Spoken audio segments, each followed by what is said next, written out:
When I was at university, I looked at research on this for my dissertation because my dissertation was on sleep deprivation, wasn't it? And there wasn't any really science-backed research that shows that it's better. You've got higher cortisol in the morning if you've got less sleep, but if you wanted to train later on in the evening, if you feel as though you've got more food digested and you're going to have better carb storage, feel stronger during the evening, then go for that. I always say to guys that I work with, they should try, and if they've got like a cardio-based session and a strength-based session in one day, to do the cardio in the morning, and then if they're having caffeine throughout the day and they're getting a heart rate higher, then that'll opt for a good like strength pre-workout as well. So cardio morning, strength evening. That's how I tend to do it. I just don't feel, for me personally, just don't feel as strong or alert and awake in the morning. Top 3 bicep exercises are, for me, Zottman curl. So elbows tucked in, you come up, then you twist, because that then works the lateral head, your brachialis on the outside of your bicep. Yeah, and then when you twist around back at the bottom, works the peak of your bicep on the inside. So that's my personal favorite. You don't even need to go that heavy with a Zottman curl. Literally, if you just grab 10s or 12s or whatever's suitable for you, that's suitable for me. Just focus on the tempo and the squeeze. Second movement would have to be a straight barbell curl, and then third would be a cable rope hammer curl. Because then you're hitting all heads of your bicep then. Top 3 tricep exercises. I would do just a cable straight arm push down on the cable, and then I would do a single arm overhead tricep extension unilaterally one side, and then probably a skull crusher. Those are my favourite. I think they're all simple exercises, but fundamentals work. The worst, I've only really got one exercise that I'd avoid for shoulders, and that's an upright row. Just because it does technically work your rear delts, but it puts a lot of pressure on your rotator cuff itself.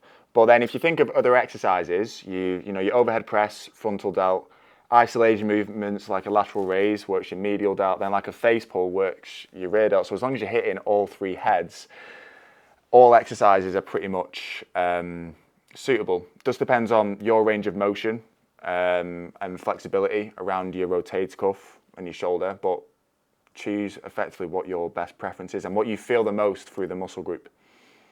To build the glutes, I mean, I'm no glute expert by any means, but a hip thrust, I actually do like a hip thrust. As a guy though, you find that like sometimes it puts a lot of pressure on like your hips, like in a really bad way, but as long as you're getting that extra hip flexion at the top. And then I actually like for my glutes a round back hyperextension, and then just a walking lunge. I always feel that massively on my ass the day after I've done a lunge. So yeah, those are my top 3 glute exercises. The minimum amount of times you should work out a week is completely based upon the individual. You can look at your maximum recoverable volume across the week. Now, for major muscle groups, you're looking between 16 and 20 sets. For smaller muscle groups, like your biceps, you'd be looking between 6 and 12 sets throughout the week. Obviously, the upper end of that, you're going to be doing more volume, hence you're going to have or be spending more time in the gym. But yeah, it's entirely based off your time commitment, what's realistic for you, and what you can actually commit yourself to each week, which is why every single person is completely different and can commit themselves to something different every single week.